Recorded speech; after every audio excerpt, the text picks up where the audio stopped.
Océan FM à Cotonou, écoutez chez nous ce que vous ne trouverez pas chez les autres. Nouvelle semaine, nouvel espoir, nouvelle attente. Bonjour chez tous et très heureux de vous savoir très nombreux à ce rendez-vous de décryptage de l'actualité sur la 88.6 émettant depuis Apapa Dangui. Ce matin, on restera sur les questions sécuritaires et judiciaires et nous allons parler des fouilles et ensuite de la grève que déclenchent donc les avocats en République du Bénin. Alors, je vais commencer par cette question de fouille en lisant d'abord le communiqué du directeur général de la police républicaine. Le communiqué dit ceci: il nous a été donné de constater que certains fonctionnaires de police, dans l'exercice de leur service ordinaire, patrouille, visite de secteur, sécurisation et contrôle routier, se permettent de fouiller les téléphones des personnes sans aucune raison. Le DGPR rappelle que la fouille du téléphone portable d'un individu est réglementée par une enquête judiciaire car il contient des informations à caractère personnel, et des informations sur la vie privée des citoyens.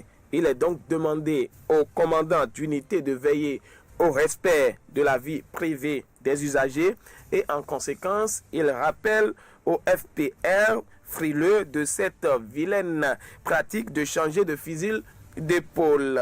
En tout état de cause, le DGPR ne tolérera du moins pas cette déviance qui ouvre la voie au rançonnement de diverses natures. Les victimes peuvent les dénoncer et se plaindre notamment au DGPR qui les rassure d'un traitement diligent de leur dossier. Les auteurs des dites déviances seront sévèrement sanctionnés. Sosten Fadaïro, voilà le communiqué du directeur général de la police républicaine, Soumaïla Yaya, qui annonce donc qui informe que ces fouilles-là sont des fouilles qui ne répondent en rien à ce que la règle de droit a dit en la matière et que c'est seulement dans le cadre d'une enquête judiciaire qu'on peut arriver donc à fouiller un téléphone de la sorte parce que le téléphone contient des données à caractère personnel et des informations sur la vie privée de cette personne-là. Je ne sais pas si vous avez été arrêté une fois pour cette genre de situation.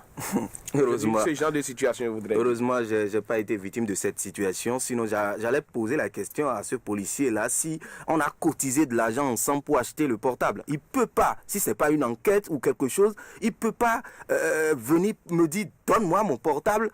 Et si je lui donne mon portable et c'est verrouillé, il va me dire de déverrouiller, c'est ça? Alors que peut-être dans sa poche, il a une Alcatel 310 ou bien un Nokia 511, je ne sais pas, et il va fouiller mon portable Android pour dire qu'il est en train de chercher quoi. Vous minimisez. Heureusement que le directeur général a précisé dans son communiqué que ça contient des informations à caractère personnel. Et je crois qu'un policier n'a pas le droit, si vous n'avez pas été indexé par une enquête où vous n'êtes pas, on ne vous suspecte pas d'un fait dans une enquête qui est en cours, on dit on a besoin quand même pour mesure d'enquête et là c'est une surconvocation et on essaie de fouiller peut-être et de voir, mais on ne peut pas vous arrêter sur la voie et commencer par fouiller le portable, c'est pas possible. Je crois que nos policiers aujourd'hui prennent certains airs qui donnent vraiment à réfléchir. On pense que déjà quand on aborde la tunique de flic, on peut tout se permettre, ce qui fait aujourd'hui que même certains, à la vue des policiers, au lieu de se dire, au lieu d'être contents, voilà, notre sécurité est assurée, parfois, ils ont peur. À tous azimuts, c'est pas possible. Il faudra que les forces de l'ordre puissent essayer quand même de revoir la copie.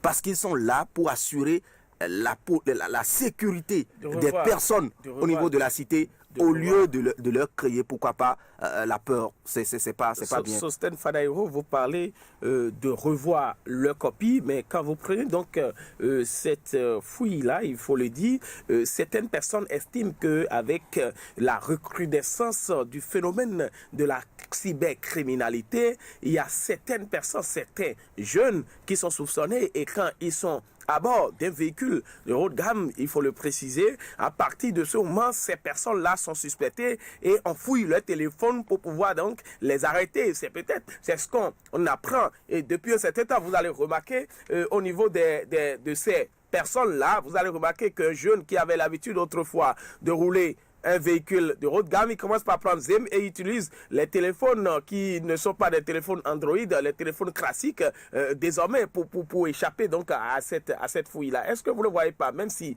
une enquête judiciaire n'est pas ouverte, est-ce qu'il ne faut pas trouver une mesure nécessaire pour pouvoir traquer ces cybercriminels? Je vois que vous êtes en train d'essayer un peu de cafouiller, je ne sais pas, de protéger un peu ce geste que moi je qualifie. C'est un procédé bancal. Il faut oser dire les choses telles qu'elles sont. C'est un procédé très bancal. On ne peut pas, les choses changent. On ne peut pas végéter dans la pauvreté tout le temps. Les choses changent et pour changer, ça peut changer en une fraction de seconde. Et si vous estimez que cette personne-là peut-être porte atteinte aux mœurs ou bien on dit certaines choses d'une telle personne que peut-être il pratique la cybercriminalité, il fait telle chose, vous devez mettre sur pied une enquête, essayer de cibler cette personne-là, de tracer sa voie. Au lieu de dire qu'on arrête les véhicules, ça veut dire qu'on va arrêter peut-être plus de 1000 véhicules en circulation et fouiller les portables à chaque fois. Et il faut préciser que ça bloque la circulation. C'est pas possible, ça se fait pas. Et heureusement même qu'on n'est pas arrivé à des dégénérations puisque certaines personnes auraient pu opposer peut-être leur veto et ça aurait pu déclencher beaucoup de choses. On a vu des scènes comme ça. Heureusement que ce n'est pas encore arrivé à cette étape-là. Mais je crois que c'est un procédé bancal. Les policiers ne devraient pas se laisser aller à cet exercice-là. C'est très mauvais. Les policiers ne devraient pas se laisser aller à ce procédé tel que vous l'avez dit, bancal. Je le précise, c'est Sosten Fadayo. Il y a Delphin Gagana Kiani. Delphin, bonjour. Bonjour, monsieur le journaliste, comment vous allez? Je salue le plateau. Ça va très bien. Fouille des policiers, il y a la sortie, donc ce communiqué du DGPR qui met fin à la récréation. Oui, c'est un communiqué qui est venu à point nommé pour calmer un tout petit peu les rumeurs, la tension ou tout ce qui se dit autour de ça. Ça prouve que ce n'est pas une décision qui est venue du haut. Et que c'est juste que ce sont les policiers qui ont initié cette fouille qui ne correspond pratiquement à rien. Mais mettons de l'eau dans notre vin, ne nous jetons pas dans une agitation stérile. Si c'était qu'il y avait une décision officielle, si c'était qu'il y avait une loi qui autorise les policiers à le faire, quelle que soit notre taille, on va se soumettre à ça parce qu'aux États-Unis, à un moment donné, pour les affaires de terrorisme, il y avait une loi qui avait été votée pour permettre à un policier, quand il soupçonne, quand il constate que vous êtes dans un, je sais pas, il y a un cadre donné, quoi. Si vous répondez à ces conditions, il peut demander à vérifier votre téléphone ou autre chose. C'est vrai que, oui, au Bénin, rien n'autorise les policiers à le faire. C'est du zèle, c'est je sais pas l'autre mot qu'on peut trouver. Heureusement que la DGPN a pris très tôt un communiqué, histoire de calmer et d'éclaircir totalement les nuages pour que désormais aucun policier ne nous embête. Il est vrai, moi je n'ai jamais été victime de ça. On m'a pas encore interpellé par rapport à ça. Peut-être vous ne roulez pas un véhicule de haute gamme, surtout que quand il voit que c'est un jeune qui est à bord de ce véhicule-là, on l'arrête. Bon, ok, peut-être que mon véhicule n'est pas haut de gamme. Je ne sais pas sa gamme, mais je roule quand même un véhicule. Mais on ne m'a pas encore arrêté pour ça. Et même si on m'arrêtait, je ne demanderais pas aux policiers si on a cotisé de l'argent pour payer. Non. Pas comme Sosten, qui parle d'Acatel tout à l'heure. Oui, c'est juste lui demander, mais est-ce que c'est arrivé jusqu'à ce niveau, vous avez une autorisation et pourquoi je vous remettrai mon téléphone? Et la seule chose, c'est lui dit, mais si je vous remets mon téléphone et que dans votre manipulation, vous réinitialisez mon téléphone, je pourrais me plaindre à qui et qui. Donc il y a des choses qu'on peut peut-être. Et ça dépend aussi de comment nous abordons les policiers. C'est tout ça qui justifie, parce que plusieurs fois, moi, j'ai été contrôlé, arrêté, mais chaque fois, on dit juste avec moi, comment vous allez, si, je les félicite, et puis on ne vérifie même pas mes pièces, parce que ça dépend de qui vous êtes et de comment vous abordez le flic. Donc, il faut aussi cette culture. Donc, lorsque on rencontre les forces de l'ordre, il faut avoir une manière, il faut avoir un comportement adéquat. Voilà, être prêt à les écouter, à collaborer, et que c'est fini. Je vous dis, même moi, j'ai été, c'est pas contrôlé 3 fois par semaine, mais toutes les fois, On me salue seulement, on dit ça va, c'est juste pour vérifier. Si puis bon, j'ai un véhicule vite teinté, donc on dit c'est juste pour vérifier s'il n'y a pas quelque chose, non, et que je les félicite, puis ça me sécurise, ça me fait. Et puis on me laisse partir, on m'a jamais demandé autre chose. Donc ça dépend aussi de notre attitude, de notre comportement. Il ne faut pas avoir des comportements suspects, c'est ce que vous estimez. Mais c'est ça, ils sont là pour notre sécurité, on a besoin d'eux, donc il ne faut pas les prendre en adversité. Pour rebondir sur les propos de Gangana, je dirais tout simplement, et je reste péremptoire dans ma position, les policiers ne sont pas appelés à semer la terreur dans la ville. Ils ne sont pas appelés à terroriser les populations. Et je le répète, nous ne sommes pas non plus dans un pays où le terrorisme est en train de s'accroître, ou bien nous ne sommes pas dans un pays où le GPU se développe, ou encore, moi je ne sais pas, il y a beaucoup de cette situation-là. Et on ne doit pas se permettre, et je le répète encore, ces policiers aujourd'hui ont un certain zèle. Lorsque vous les laissez développer ce gemme-là, c'est fini. Il suffit simplement qu'on prenne un petit arrêté et qu'on dise, ah voilà, on fouille peut-être les portables, je vous jure, ils iront fouiller jusqu'au slip. Ils iront fouiller jusqu'au slip pour voir si vous ne cachez pas des choses. Et je connais les policiers ici. Et vous dites, qu'on peut être doux, personne ne peut se lever dans la circulation et commencer par insulter un policier. Ou bien on ne va pas voir un policier se mettre à genoux et dire, ah bonjour chef, comment ça va? Oh, non, c'est pas possible. Nous sommes tous des citoyens et chacun a un droit. Et on ne doit pas se mettre à genoux devant les policiers. Et si vous ne commettez pas une infraction, vous n'entrez pas dans leur maille, c'est clair. Donc on va pas se la jouer tous et essayer de caresser ces policiers-là qui se laissent à cet exercice-là. Qui se laissent à cet exercice-là. Je qualifie de très vilain. Oui, Delphin. Je reste toujours assis dans mon véhicule et discuter avec les policiers. Je ne me suis jamais agenouillé à un policier. Je n'ai pas demandé à ce qu'on s'agenouille à un policier. Mais ce que je tiens à rappeler à celui qui vient de parler, voilà, ce que je tiens à lui rappeler est ceci. Il n'est peut-être pas un service de renseignement, parce que ça dépend des informations que l'autorité ou le service de renseignement obtiennent. Vous pensez que nous ne sommes pas dans une situation catastrophique, mais peut-être qu'en bas, il y a des choses qui se passent que vous ne le savez pas. Donc, dès que les services de renseignement ont une information de ce qu'il y a quelque chose qui se prépare, vous savez, il y a des choses qui se passent très graves à côté de nous que nous ne savons même pas et nous dirons tout, mais il y a des gens qui sont outillés pour le savoir. Et que si notre pays et que ceux qui nous dirigent arrivent à avoir des informations qui font état de ce que nous sommes dans une situation où il faut accentuer le contrôle, ils prennent une décision.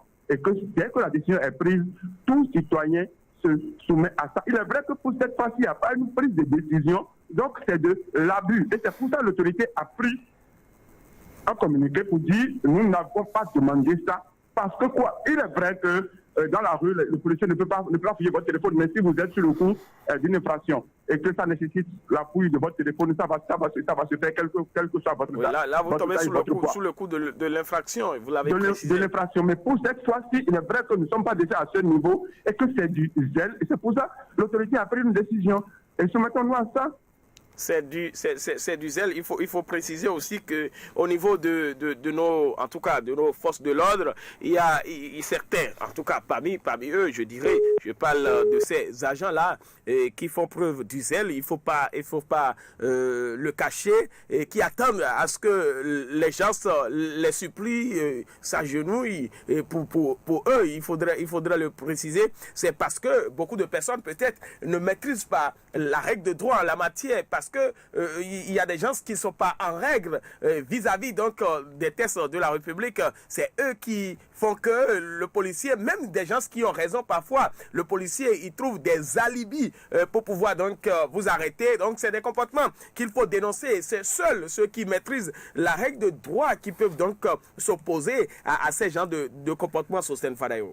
Non, pas forcément seulement ceux qui maîtrisent la règle de droit. Le citoyen lambda, le dernier des citoyens, ne maîtrise pas forcément la règle de droit. Il ne maîtrise pas tout ce que contient le droit. Donc c'est pour ça que je dis, heureusement, Gangana est revenu sur ma position en fin de ses propos en disant que c'est de l'abus. Et il dit même que nous devons nous soumettre. Non, c'est pas à nous de nous soumettre, c'est aux policiers de se soumettre au communiqué de la direction générale de leur hiérarchie. Donc, indubitablement, je crois que si les choses se font dans les règles de l'art, il n'y aura rien à signaler. Il faudrait que les choses se fassent dans la règle de là, nous allons venir à cette manchette du quotidien Maison, quotidien le matinal. Nous allons continuer donc avec le deuxième sujet, il faut le dire.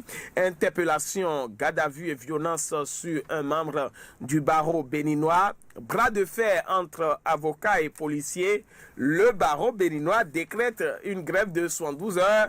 Brice Oussou, le président de l'UJAB, Union des jeunes avocats du Bénin, nous attendons des excuses publiques. Un canular selon responsable de la police républicaine, Delphin, qui est en tout cas qui n'est pas toujours en ligne avec nous. Sosten Fadayo, voilà, bras de fer entre les avocats et les policiers. Le barreau décrète une grève de 112 heures. Bras de fer entre policiers et avocats, est-ce que nous on a grand chose à dire puisque ce sont les faiseurs de loi qui sont en train de se battre et voilà, et les policiers eux ils sont appelés quand même à coffrer les gens et les avocats eux ils disent quand même le droit.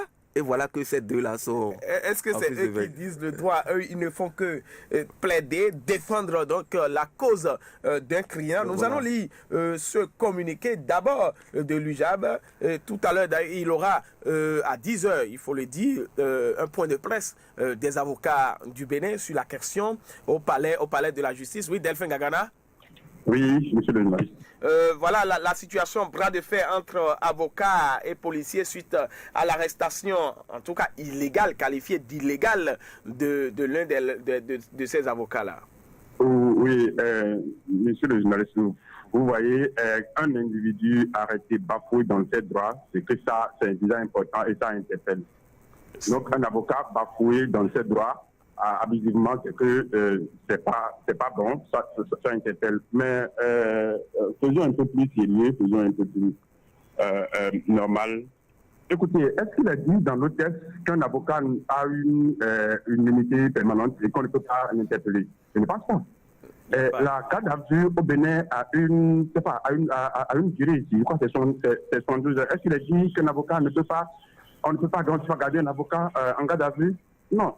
Mais là où moi je me sens un tout petit peu dérangé, est-ce à dire qu'un citoyen qui est bafoué dans ses droits, parce que si un citoyen est bafoué dans ses droits, il se tourne vers les institutions pour justice et réparation. C'est-à-dire, si un avocat aussi se trouve bafoué, je pense qu'il doit aussi se tourner vers une institution habilitée à connaître de son cas.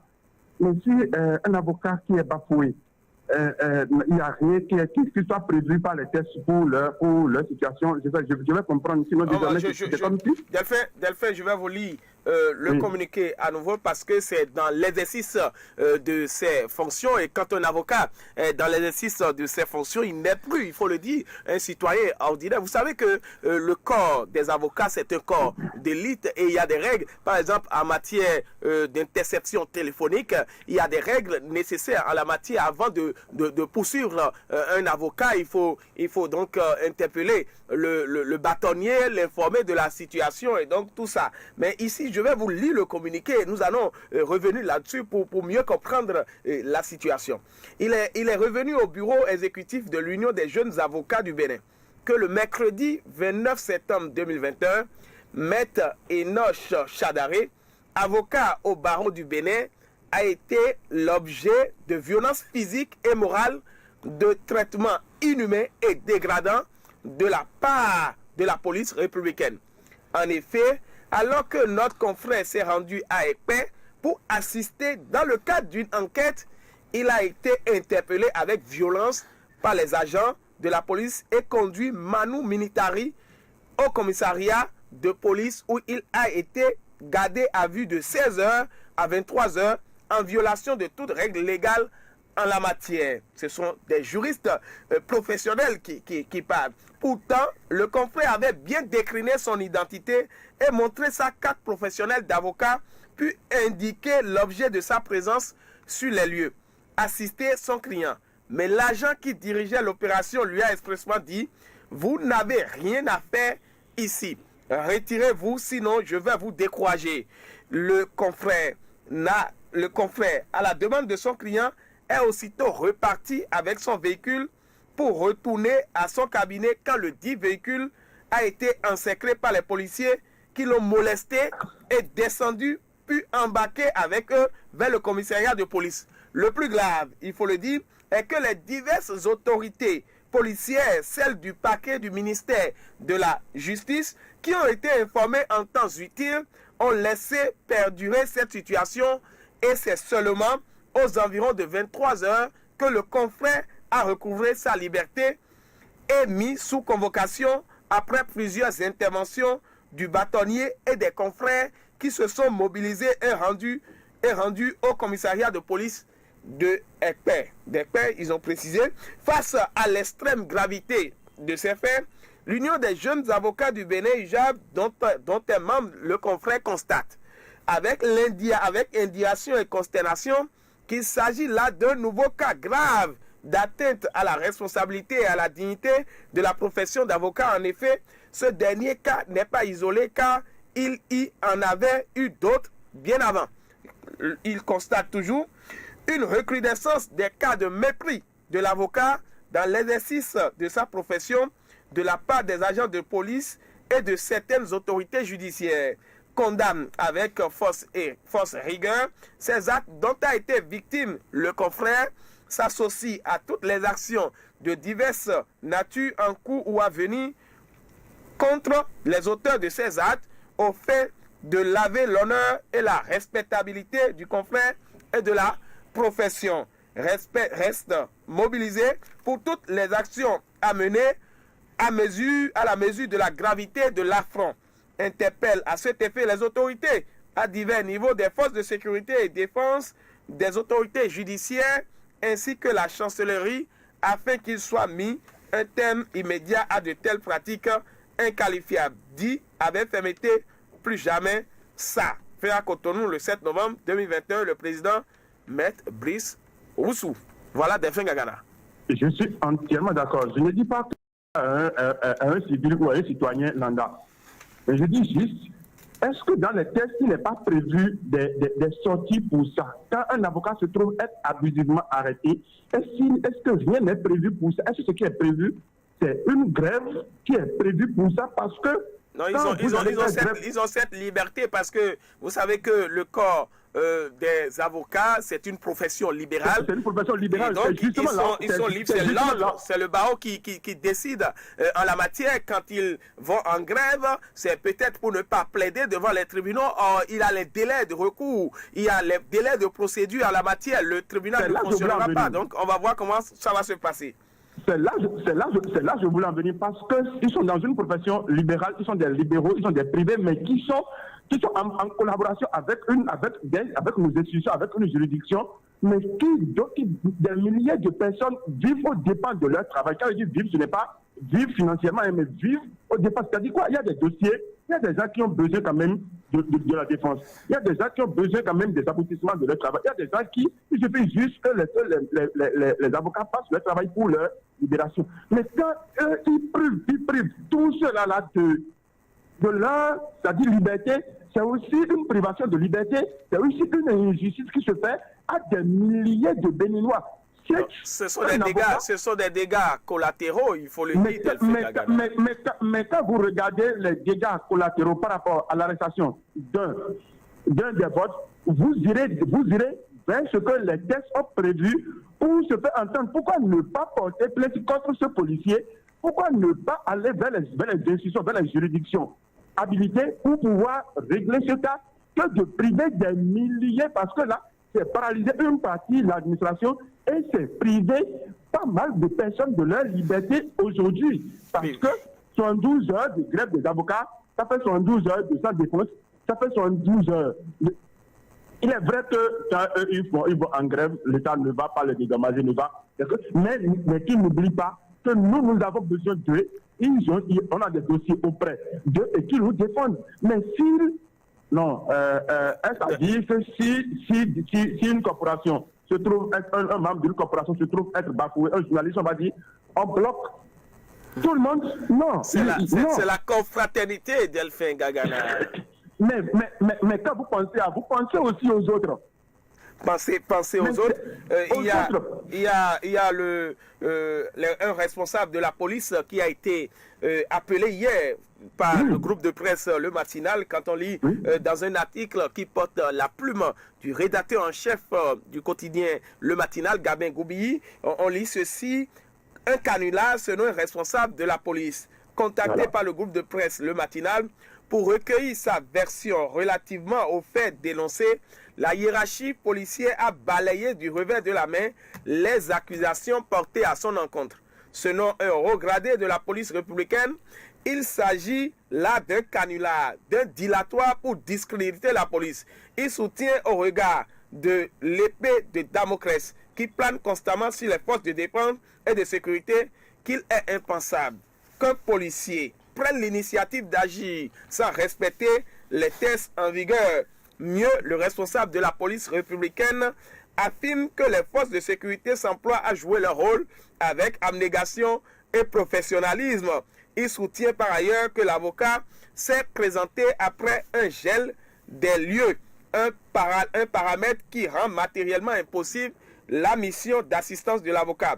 Il suggère au Conseil de l'ordre du barreau des avocats de s'en remettre aux autorités compétentes s'il détient les preuves suffisantes à l'appui des dénonciations évoquées. Mais Delphin Gagana, avant de vous revenir, je vais poser cette question à Sostène Fadayo. On sait très bien qu'en matière de procédure judiciaire, un avocat peut venir assister. Quand on dit assister et son client, il ne vient pas plaider. Lorsque nous sommes au niveau du commissariat, il vient juste assister. Quand il y a des irrégularités dans la procédure, il porte mention sur le procès verbal qui sera établi. Mais les faits ici, c'est que le policier aurait refusé cette assistance-là à l'avocat Sostène Fadayo. J'aurais pu entendre Gangana sur la question, mais il a préféré un peu, toujours dans son rôle, tourner autour du pot dans sa littérature dithyrambique et élogieuse. Mais je dirais simplement que vous voyez, écoutez, permettez-moi de libérer mon exégèse. Vous avez vu tout à l'heure, qu'est-ce que dans ce que le responsable de la police, il y a cette portion de phrase-là qui, moi, me retient. Il est impensable qu'un policier prenne l'initiative d'agir sans respecter les tests en vigueur. Quand les policiers fouillent les portables, est-ce que c'est un test en vigueur? Donc, il y a déjà une fausse note. Il y a déjà une fausse note à ce niveau-là. Et quand l'ordre des avocats, le monsieur est dans l'exercice de ses fonctions, et il sort sa carte. Normalement, vous devrez discuter avec lui pour savoir, mais telle chose-ci, vous devez lui apporter des facilitations. Vous lui dites, on peut le faire. Mais si il n'est pas habilité à aller sur le terrain, dites-lui, monsieur, c'est interdit. Et c'est quand il va riposter qu'il peut avoir bras de fer. Mais ce n'est pas le cas. En tout cas, pour les faits que nous, on a eu les recrutements que nous avons là. Maintenant, si l'ordre des avocats se lève et s'unissent derrière leurs confrères, je crois que c'est la meilleure façon de gérer les choses. Ce n'est pas comme au niveau de la presse, il n'y a pas cette confraternité ou bien chacun coupe à son niveau et ne soutient pas l'autre. Il y a aussi beaucoup d'autres corps de métier où cette confraternité-là n'existe pas. Et je crois que les avocats, ils sont dans une très bonne démarche. Et vous ne voyez que le facteur qui met quand même ces populations-là, qui bénéficient de leurs services-là, en porte-à-faux, en difficulté. Mais vous ne voyez pas le fait que cet avocat-là a été interpellé, gardé à vue pendant une certaine heure et privé de sa liberté. Et vous ne pensez que à vous, les clients, est-ce qu'ici n'est pas libre, il va exercer correctement son métier et protéger ou bien défendre la cause des clients? Ce n'est pas possible. Il faut voir d'abord les choses à ce niveau-là.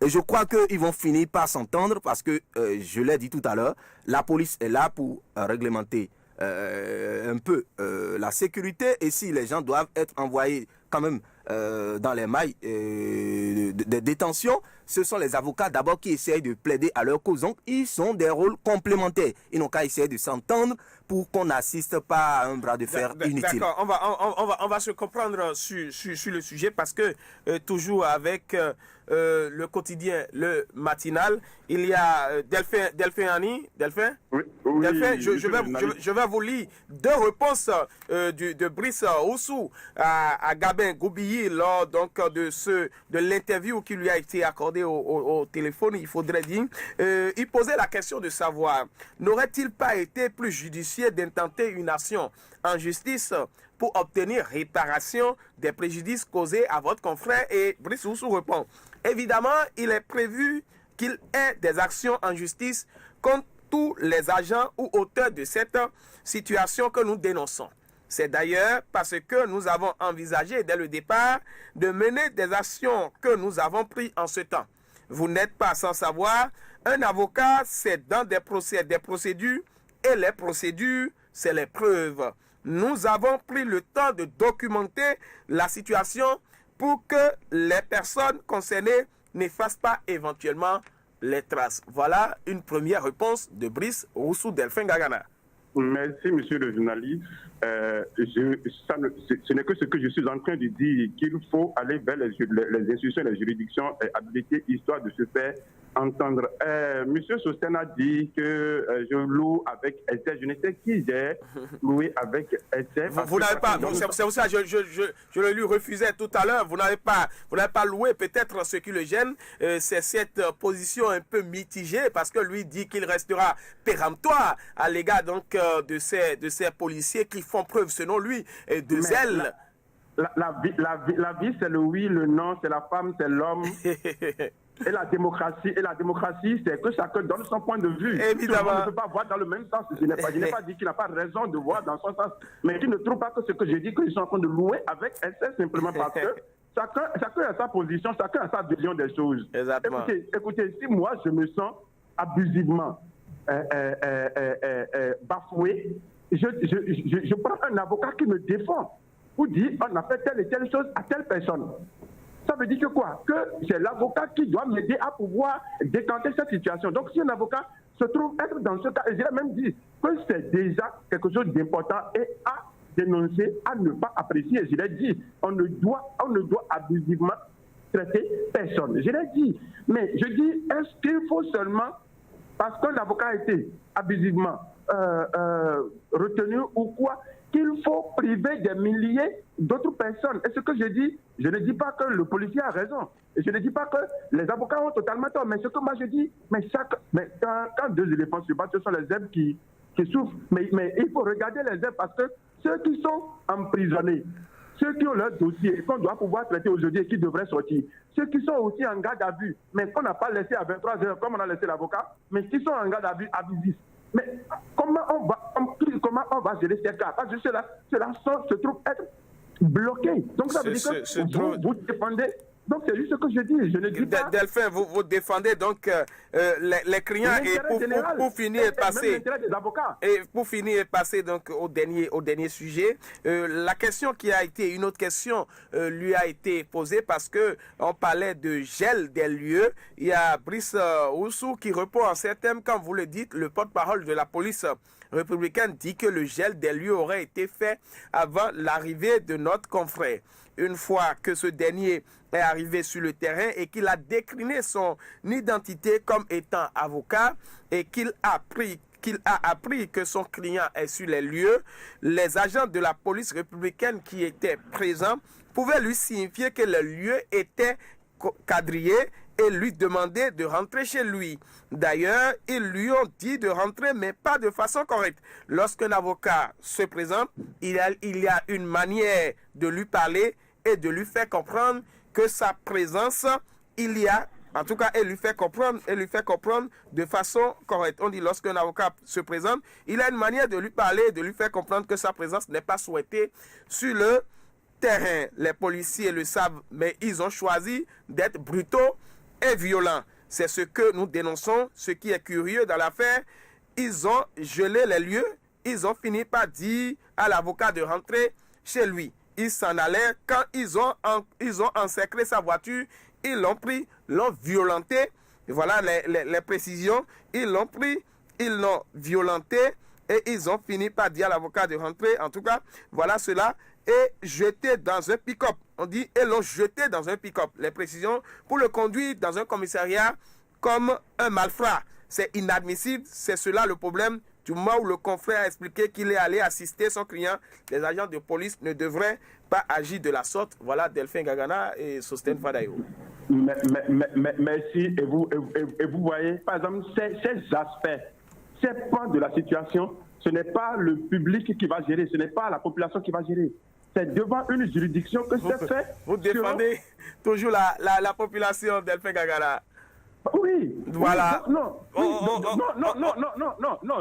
ne parle pas là de défense de la population. Je dis, ça là, ce n'est pas le public, ce n'est pas à nous. Vous voyez, c'est devant une juridiction qu'on va les exposer pour dire telle personne a tort, telle personne n'a pas tort. Et imputer la responsabilité. On verra ce que dira l'ordre des avocats tout à l'heure. En tout cas, à 10h au Palais de la Justice, il y a une conférence, un point de presse, il faut préciser, en la matière pour la circonstance. Vous parlez à justice. D'ailleurs, le dossier, il y a le quotidien, le matinal qui consacre depuis 2 semaines un dossier donc au RAVIP.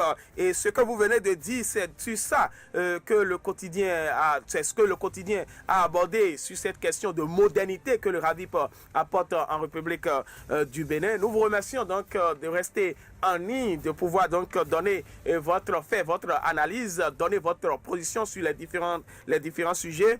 Nous espérons de vous voir un autre jour, Delphin Gagana. Nous savons que vous êtes tellement occupé, mais vous trouvez toujours le juste créneau. Nous vous disons donc au revoir et nous allons dire aussi au revoir à nos amis auditeurs, auditrices. Nous sommes au thème de l'émission de ce jour. Nous allons nous retrouver demain avec la bonne performance, la bonne forme à la présentation. Bienvenue à Gbassagan, je suis. Océan FM à Cotonou, écoutez chez nous ce que vous ne trouverez pas chez les autres.